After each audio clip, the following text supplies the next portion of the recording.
spiritual organization, a lot of people working together for a sublime cause, then it creates that atmosphere and automatically things start happening.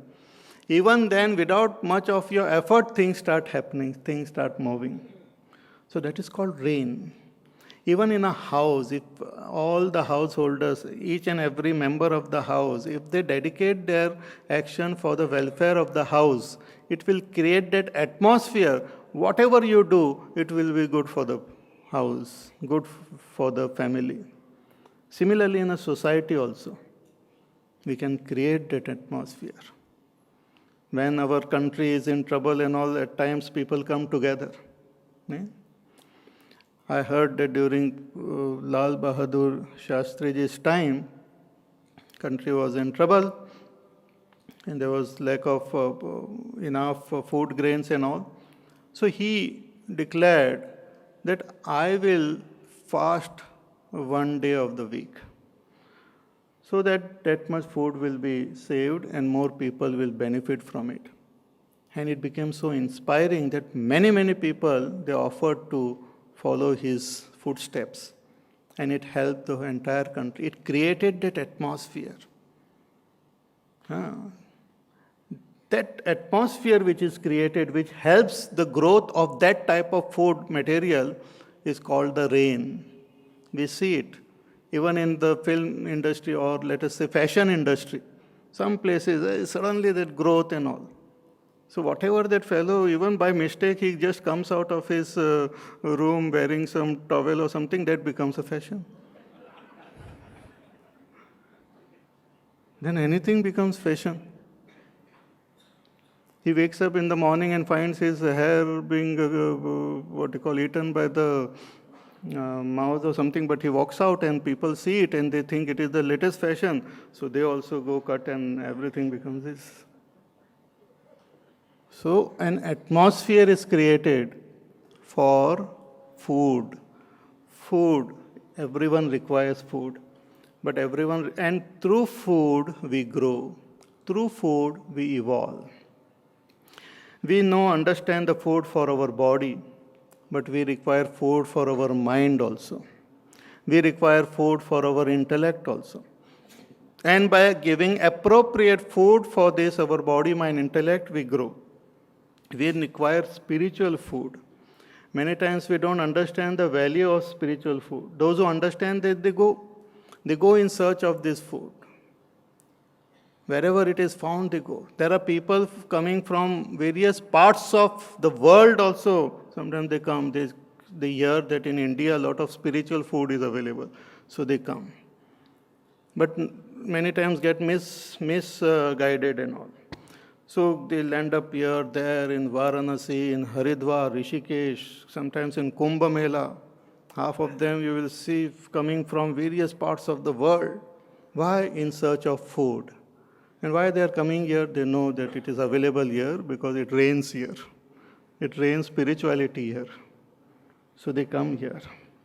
And this is created by that yajna attitude, working selflessly for a higher cause. That higher cause may be highest cause or maybe slightly higher. Even that slightly higher cause also creates the same type of atmosphere and gives rise to. In Maharashtra, in those good old days, rains of bhakti was started pouring like anything. Sant Naneshwar Maharaj, Sant Tukaram Maharaj, and so many Gora Kumbhar, and so many saints, they just sang the glories of the Lord. They went on the streets singing the Bhagwan's glory, and thousands of lakhs of people followed them because the whole atmosphere was created. Because these Mahatmas there, they work with the pure yajna attitude. So it pours like anything, and everyone rejoiced in it, and they benefited from this movement. So from yajna is born what? The rains. And from the rains are born the various types of food, consumable goods. And from these consumable goods are born different types of beings. Our Pujya Gurudev used to say that at times people say, यहाँ पर कुछ life ही नहीं है. Like they are living in some village, and sometimes they say, oh, yeah, there is no life here. Why? What happened? You don't get food? Food is there, fresh food. You don't have air? Air is fresh air. Water is also wonderful. You have good house? Yes, very wonderful house. Land and all, everything is there. But life nahi hai. What life nahi hai? शाम को 7 बजे 8 बजे it is switch off time. No electricity, no this. We go to sleep, wake up early in the morning. So no life, no clubs, no disco, no cinema theater, no nothing. Life. Then in search of life, because they need that food, people come to the city. They live in horrible condition. Why? Because life is. They don't get good food to eat. Why? Life is. And this is somehow live in this because that other excitement is there. So everyone needs different type of food to survive. For a spiritual student, requires spiritual food. And as he progresses, he or she progresses on his spiritual journey, he requires more and more subtle food. So he goes in search of those beings, those people who can give him that type of food. As satsang and great masters. And there he gains his food and evolves. So this is a beautiful cycle which is there. And tasmat sarvagatam brahma nityam yajne pratishtitam. Therefore that Brahma, here the meaning of Brahma is that Supreme Brahma is constantly residing in yajna only. Means if we have that attitude of yajna, it will help us to purify our mind and recognize God or recognize that supreme reality here and now. You don't have to go very far to seek God. Just develop that yajna attitude, and that yajna attitude will become more and more sublime, and in that itself we will be able to recognize God. In the Upanishad it is said, कि न कर्मणा न प्रजया त्यागे नैके अमृतत्वमानशुः. That supreme amruttatvam can be attained by tyaga, by renunciation. And that sense of renunciation is revealed or depicted by the term yajna, wherein we dedicate our action to the Lord. Then we dedicate all the results of action to the Lord. And finally we dedicate ourselves to Bhagwan. It's called Atma Nivedan. When we are able to give ourselves to the totality, we get the totality. It's like a drop which is hanging from that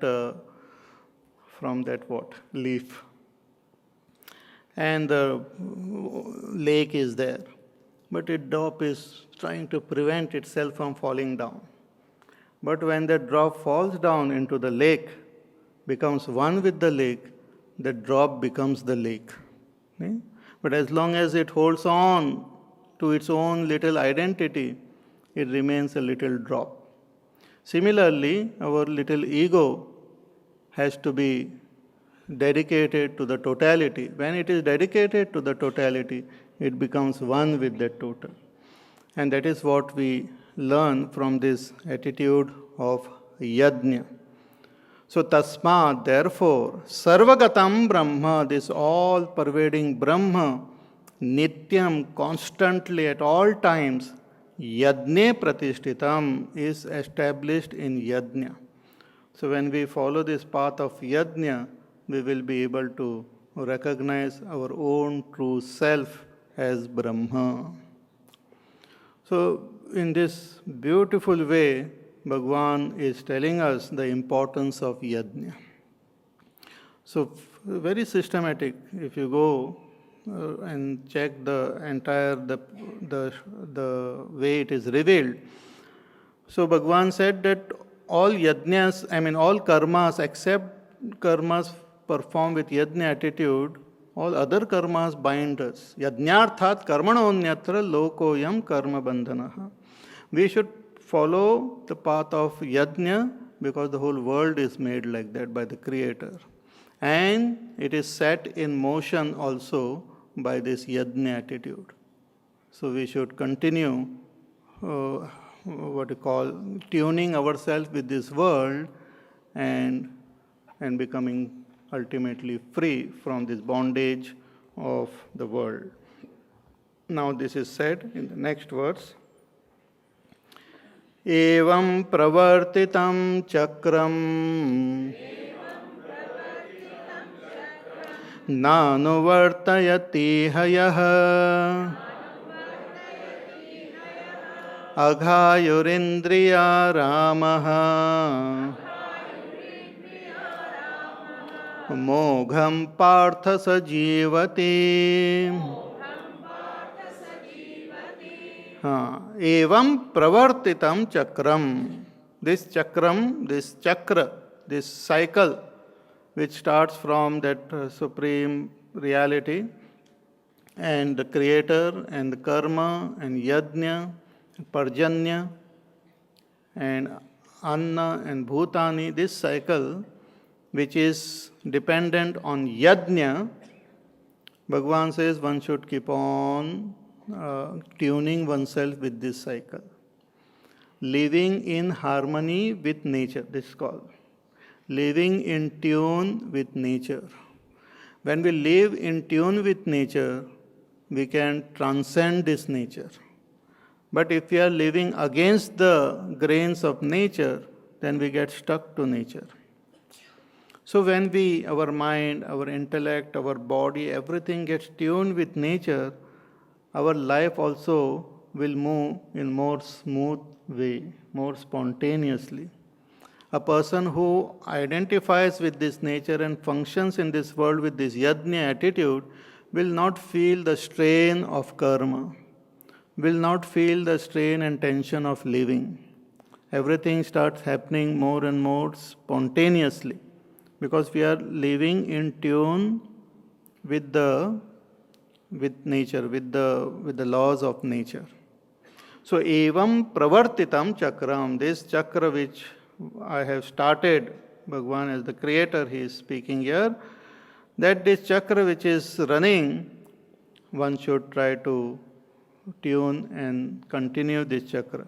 But one who doesn't follow this, na anuvartayati yaha, whoever that person may be, who doesn't care for this chakra, who doesn't have this attitude of dedication, then what attitude does he have? He has aghayuhu. His life is full of sin. Sin means going against the grains of nature, going against our own self. And how do we know we are following this path of sin? The mind becomes more and more filled with anger, jealousies, greed, fear, guilt, sadness, incompleteness. So all these are signs of sin only. Fear. Many people they are totally surrounded by fear only. Fear of living, fear of dying, fear of sickness, fear of pain, fear of success, fear of failure, fear of everything. That is, fear is also a sign of sin. Then guilt. Then what you call anger. Anger is also sin only. Papa. Anger justifies non-justified anger. Every angry person feels their anger is justified. Two angry persons fighting with each other also, they justified anger. The trouble in this world is a lot of justified angers are there. All the court cases are justified angers like. So we justify. So anger, hatred, desires, pride, all these are sins only. Because they all give sorrow. That which gives sorrow